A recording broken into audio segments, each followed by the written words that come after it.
Hello and welcome.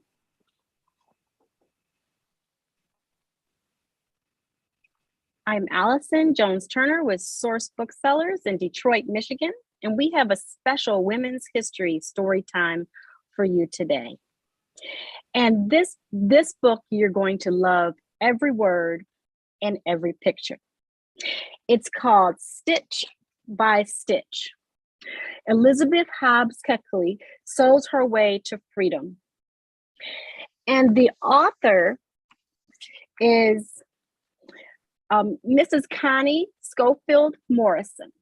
You may know her from her book, School Spirit, and there are so many other books that she and her husband have published.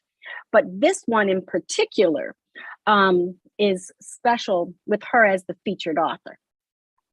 She's authored, like I said, 3 picture books with her husband, but in addition to managing a family of 5 children, Connie manages Morrison Graphics, an online and brick and mortar art gallery.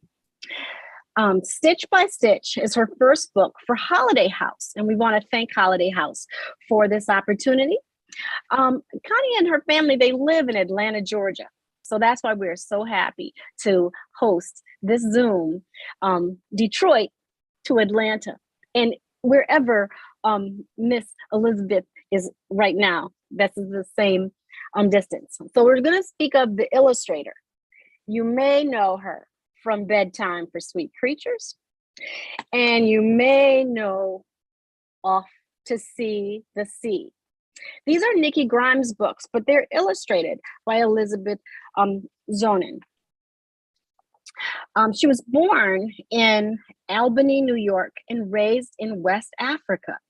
A graduate of Rhode Island School of Design, Elizabeth has illustrated more than a dozen picture books, one of which she also wrote, and one in which she also wrote.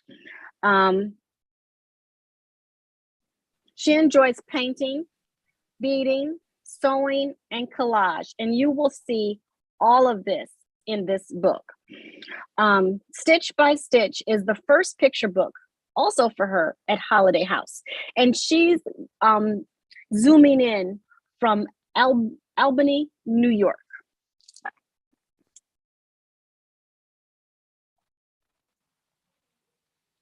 Hello, ladies. Hi. Hello. Thank you so much for having us. Yes, thank you. So let's talk about Stitch by Stitch. We were very excited to do this in March in particular because it's Women's History Month. And this particular person that this book is about, there are so many families that do not know a lot about her. And also our legacy of clothes making. So can you tell me, Miss Scofield Morrison, what inspired you to write this book? How did you come about this story? I had a dream some years ago. Like most of the families, I knew nothing of Elizabeth Keckley, had never heard of her. She appeared in a dream that I had. And in a dream, I was at a fashion event with my oldest son, who's a fashion stylist now. He actually, just like Elizabeth Zunan, went to school for fashion and design. In a dream, Elizabeth Keckley, her clothes stuck out more than everybody else's. She wasn't dressed like us. Her dress didn't fit the outfits that the models were wearing at the fashion show, and it definitely wasn't one of my son's designs. And so in a dream, I was curious and just wanted to meet her. I asked my son, who was she? He didn't know. But long story short, I wind up going over to a table where they had desserts and drinks and just food. And she was, standing over at the table, and I kind of introduced myself, and she introduced herself. I asked her what she wanted the designers at the event. She said, I reckon. And for each of the questions that I would ask, she would say, I reckon, because she didn't understand me and I didn't quite understand her. I actually thought, with her accent, she was from another country. And, I often say, if things don't make sense to me, I don't comprehend it. And at the time, nothing she shared with me made sense.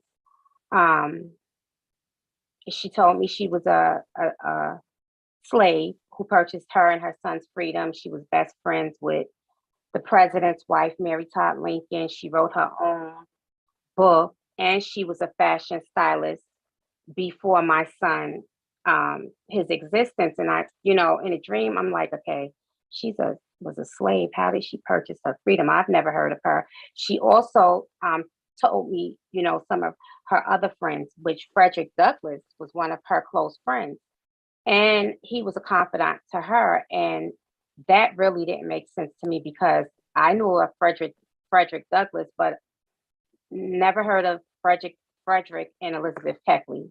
I heard of Frederick and Harriet Tubman and him and Ida B. Wells, but never Elizabeth Keckley. And so one of her requests to me was, since I didn't know about my history, I didn't like history growing up. She wanted me to rewrite her story the way I would have read it if I was a child. And so coming out of the dream, I knew it was an out of body experience for me. And usually when I have those types of dreams, I'll wake my husband up so that he could write down different things, because when I fully wake up, a lot of times I don't remember half of what took place in a dream. And so by the time I woke up, he already knew she existed, looked her up. He, asked me, why don't I look her up? And my oldest daughter, the same. It took me about 3 days. I just didn't want to know it was really the truth for me. But once I looked her up, me and my husband went to Barnes and Nobles, purchased her book, and I read it in a day. And I still pick her book up. Actually, I have it right here, but I pick her book up often and read it because a lot of her stories are relatable to my life. And so once I realized, okay, this lady told the complete truth, I went in and looked up Mary Todd Lincoln to find out, I guess, to get a confirmation. And then I wrote the story. And it wasn't quite like this at first. The manuscript was almost a novel. And so it took a couple of months for us to water it down before I finalized this manuscript. But once it was done, and actually after the dream, I felt, wow, everybody should know about Elizabeth Keckley. She was just a great woman. She was bold, but she was a phenomenal woman. Well, I think one thing that interests me was we have so many characters, not characters, but people, and we hear so much about them. And this is true about Black History Month. This is true about Women's History Month. And so this particular woman had such a long influence, Yes. and for children first that may be interested in fashion, this is fantastic. Children that are interested in knowing about perseverance, this is an excellent text. And more than I love that she came to you in ways that wasn't a history book, right? And so when you found her, then there was more curiosity. They kind of inspired curiosity. Yes. And when I think of the back of the book, and I see they look like scissors, like the cutting of cloth. And the little quote here says, "I was born a slave and this is her words, I think. Yes. Yes. I was born a slave. I was born a child of slave parents. Therefore, I came upon the earth free in godlike thought, but Tethered in action. tethered in action. In action. Mm-hmm. To have that, understanding is fantastic. Yes. So the beautiful writing. So, Elizabeth, can I ask you about, were you excited about this project because of your own interest in sewing or in cloth or textures? Yeah, this project really inspired me. I mean, firstly, on a surface level, her name is Elizabeth. My name is Elizabeth. People call her Lizzie. People call me Lizzie. Yeah. And she's interested in fashion and making things with her hands, and so am I. So those are the first surface things that sort of attracted me to the story of Elizabeth Hobbs Keckley. And the way that Connie wrote the manuscript was really, really inspiring, because it was sort of building on the childhood experiences and also the childhood traumas of Elizabeth Keckley as she was born into slavery. And step by step, page by page, it shows how she experiences something to help her overcome her circumstances. And she learns a little bit more about different ways that she can sew. She learns how to read, which is something that slaves were not allowed to do. So she builds upon these skills, and she's able to really build a life for herself and earn her freedom by herself and her son's freedom, and attain this really high status in society, respected by the African American community, respected by the white community, the elites in Washington, D.C., and the elites in both political parties at the time, at the time of Abraham Lincoln. So everything she does is really, really inspiring. And I mean, being a fashion designer to begin with, when I was little, I thought I wanted to be a fashion designer, but to be a fashion designer, in the 1850s, 1860s, where everything is done by hand. There are no patterns that you can go buy at the fabric store. She has to design everything. She has to work one-on-one with clients and make sure she's making something that fits them beautifully, that they're happy with. So she just has so many great qualities that really attracted me to her and her story. Yeah. And back then there was a lot of dress. Yes. A lot of layers. Yeah. And these dresses were made up of a bodice and a skirt. So every dress came in at least 2 different pieces. So you could kind of mix and match, and you can wear, the bottom of one dress with the top of another dress. So it's just really, really, really intriguing, interesting stuff that she was doing in many different levels. So tell us about this picture. Yeah. So is it hard to see in my light? Okay. No, I can see it. I can see it well. Yeah. That's the picture showing Elizabeth Hobbs Keckley and her son. This is sort of celebrating the moment where they have earned their freedom and they're free. And so it's a portrait of them, and they are surrounded by a little border of ribbon that I sort of pleated and sewed onto the painting that I painted of them.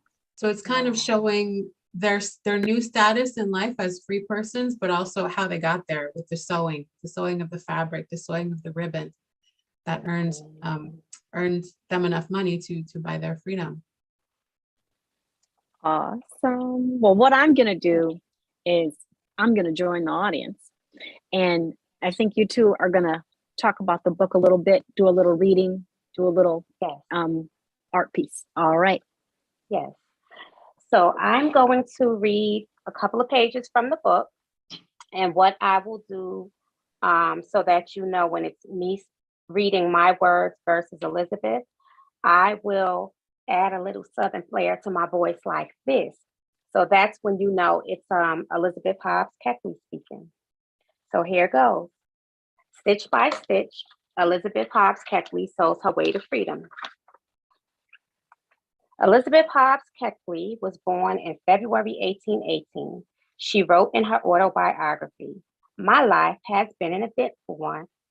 I was born a slave, was the child of slave parents. Therefore, I came into the earth free in godlike thought, but feathered in action. My birthplace was Denwood Courthouse in Virginia. Lizzie's father was George Pleasant Hobbs. Her mother's name was Agnes, and she was known as Aggie. Lizzie and her mother were the property of Irma Starr Burwell. Lizzie's mother was a seamstress for the entire Burwell household.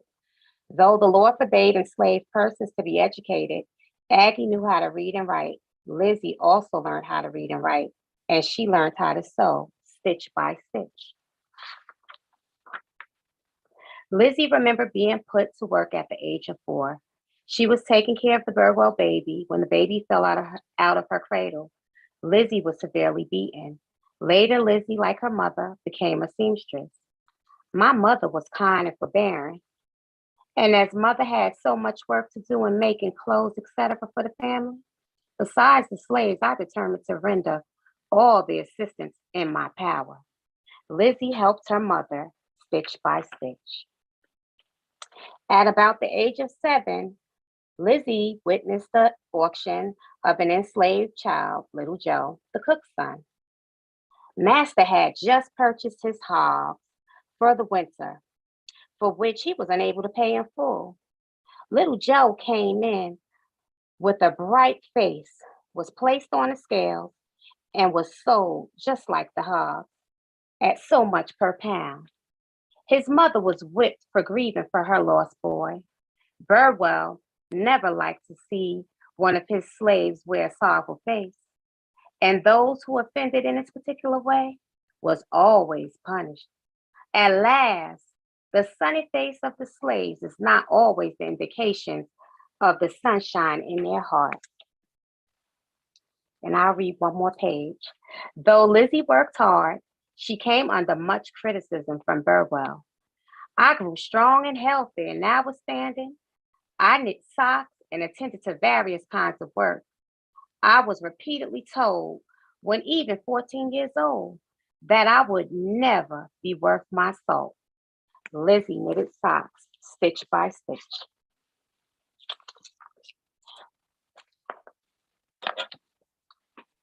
Okay. Thank you, Connie. That was beautiful. Yeah, so the story continues on, and Lizzie goes through her life building on her stitching and stitching and stitching and sewing skills.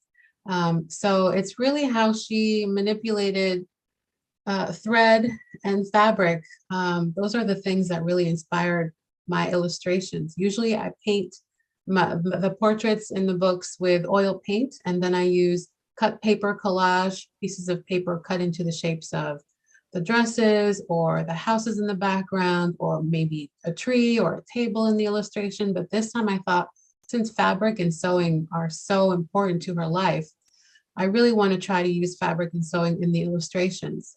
So I am going to go ahead and share my screen, and I'm going to share a little bit of a couple of the slides in my images here. Let's see. Just give me one moment. Connie, can you give me a thumbs up if you can see my screen, if you can see where it says fast forward? Yes? Okay, perfect. Yeah. All right. So fast forward through the story, Lizzie builds upon her sewing and construction skills. So what I did after I sketched all of the pages of the book with pencil and paper, and before I started to paint, really, I dug into my collection of fabric. I love going to the fabric store and just grabbing things that I like, colors, patterns, ribbons that I like. And I started cutting my pieces of fabric and laying them on top of my sketches to try to determine, okay, what kind of colors would look good on this illustration? What kind of colors might be appropriate to the time period that this book takes place in? So you can see here is the sketch with the swatches of fabric that I was choosing. And then here you can see the final illustration of the book. Yeah, where you can see, so I cut out the shapes of those big heavy skirts on the bottom half of the dresses, and I have pleated them and sewn them onto the paper that I painted everything else, painted the background on. So I'm also playing with with ribbon. I'm tying bows and I'm gluing my bows and sewing my bows onto the dresses in the illustrations. And I'm really having a lot of fun experimenting with being really tactile with the materials. Usually everything that I create in books is very flat. So even if you touch one of my original illustrations, you can maybe feel the different textures of the paper, but everything is glued very flat to the page. But in this book, especially since we're talking about these big hoop skirts with petticoats and layers underneath them, I wanted to try to be as three-dimensional as possible with how I depicted the dresses. So here you can see a close-up of one of the illustrations in progress. I've got kind of a teal blue, thick fabric. I've started to fold it accordion style, and then with my blue thread, I'm sewing it as I fold it onto the painted background. So you can see what that final dress, that final illustration looks like on the right.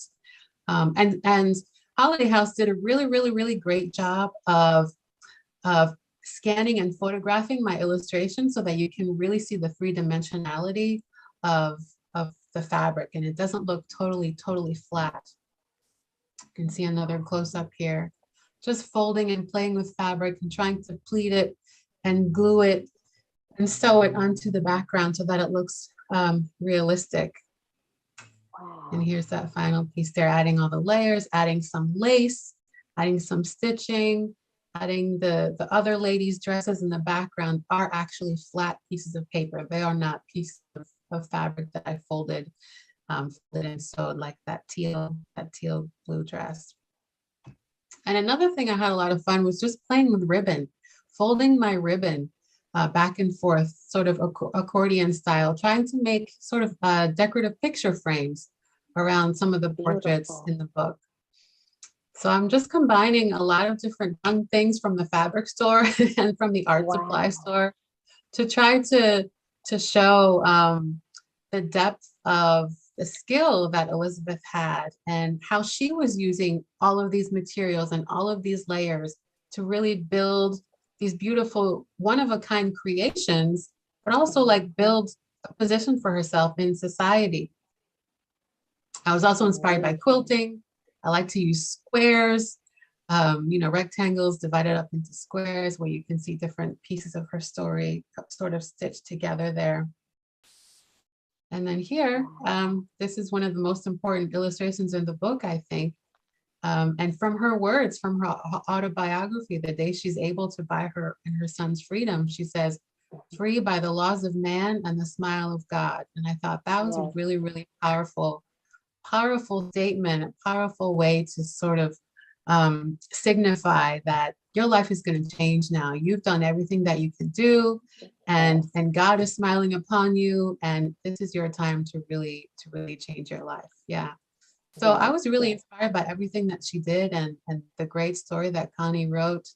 And I was really privileged to be a part of this book. I think I'm going to stop sharing my screen here. Liz, we've done this a couple of times now, but each time I'm more and more inspired after seeing your illustrations. They're fabulous. Thank you. Beautiful. Thank you so much. Beautiful.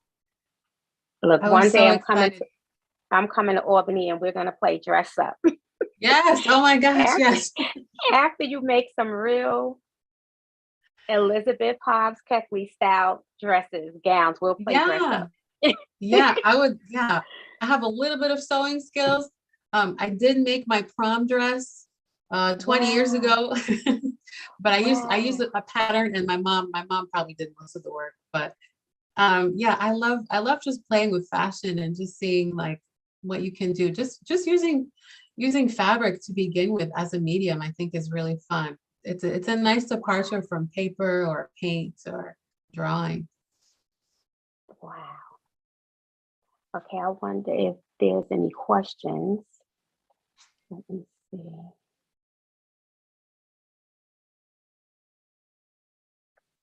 Somebody's in the chat. Oh, please read some more. Okay. I will read some more. So let's see. Okay. Soon after, Irma Star Burwell sent her to live with his eldest son, Robert, and Robert's wife, Anna. I was their only servant. For the very first, I did the work of 3 servants, and yet I was scolded and regarded, y'all, with mistrust. While living with Robert and Anna Burwell, Lizzie was brutally beaten. Eventually, Lizzie was sent to live with Robert's sister, Anne Burwell Garland, and her husband, Hugh Garland, first in Virginia and then in St. Louis, Missouri. By that time, Lizzie had a son. Mr. Garland was poor, so Lizzie offered to look for work to support his family. I was fortunate and obtained a work, and in a short time, I had acquired something of a reputation as a seamstress and a dressmaker. The best ladies in St. Louis were my patrons, and when my reputation was once established, I never looked for orders. With my needle, I kept bread in the mouths of 17 persons for 2 years and 5 months, stitch by stitch. Today, most women buy dresses from a store or online. The dresses are made by designers, pattern makers, cutters, machine operators, and finishers. Hundreds of dresses in dozens of sizes are made in each style. But when Lizzie lived, a dressmaker would drape a cloth on a patron's body and use the cloth to make a pattern. Either the dressmaker or the patron would buy the fabric and the trimmings. Then the dressmaker would sew the dress. Each dress was one of a kind and required many hours of work. St. Louis was a city with communities of free African Americans. While Lizzie lived there, her desire for freedom grew. She made the request to Mr. Garland. I made a proposition to buy myself and my son. The proposition was bluntly declined, and I was commanded never to broach the subject again. I would not be put off. Thus, for hope pointed to a freer, brighter life in the future.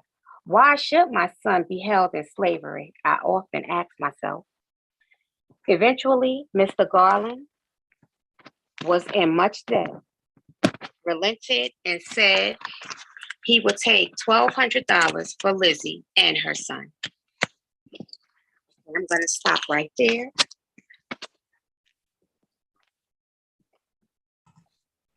Yes, you'll have to, everybody will have to buy the book or stop by the library and read the book to get the rest of the story. Yes. Do anybody have any questions?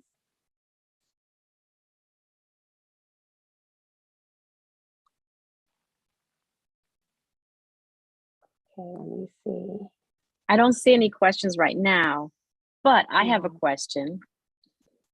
The only time I've heard of her was just around Abraham Lincoln's wife.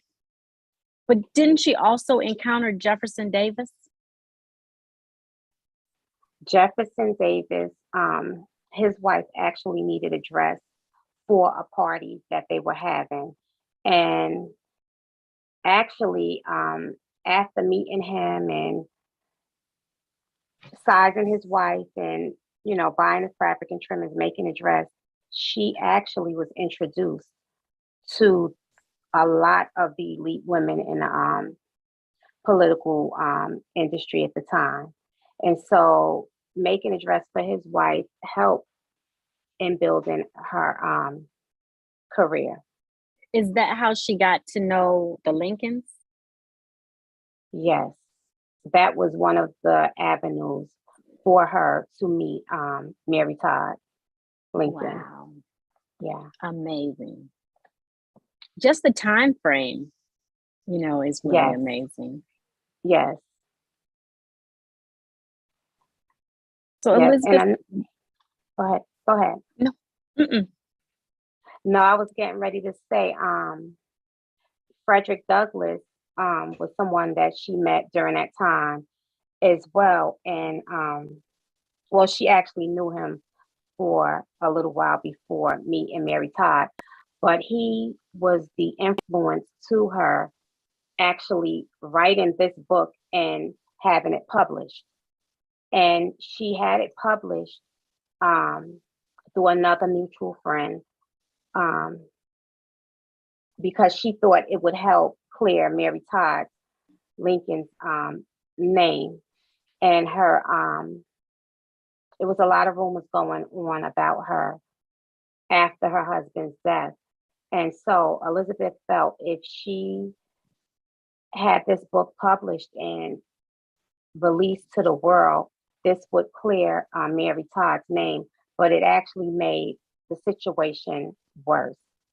And they eventually stopped speaking over this. That is, so her intention was to help. Yes. But when other people read it, they didn't see it in that same light. Because it seems like very uplifting. She told, Elizabeth told a lot of Mary Todd's secrets, like things that she was entrusted with, you know, because she was her confidant for, I believe, 4 or more years. Mm-hmm. And they went through the deaths of their sons together, the death of President Abraham Lincoln, and just Mary Todd's breakdown. Elizabeth was there day in and day out with her. Oh, wow. Yeah. Well, it's good history for us on this side. Yeah. To find out what happened. Yeah. Wonderful. And she also, outside of her career as a fashion, I say fashion stylist, she helped discover the NAACP and never got recognition for it. She was actually one of the founders of that. She started a business, like a home for destitute women, and to help, you know, slaves get off of their feet or to get established once they purchased their freedom or once this slavery was abolished. And she wound up dying years later, poor, and wind up having to go back to that home, and she lived there until she died. Wow. So it was the home that she established. Mm-hmm. She had to go. Wow. Mm-hmm. From beginning to end, it's just interesting. Yeah. And inspiring too. And it's very inspiring. And did she mention how much her freedom cost? Yes, $1,200 for her and her son. And the elite women that she met and some of the women she designed dresses for, they got together and got up the money for her, and she paid them back.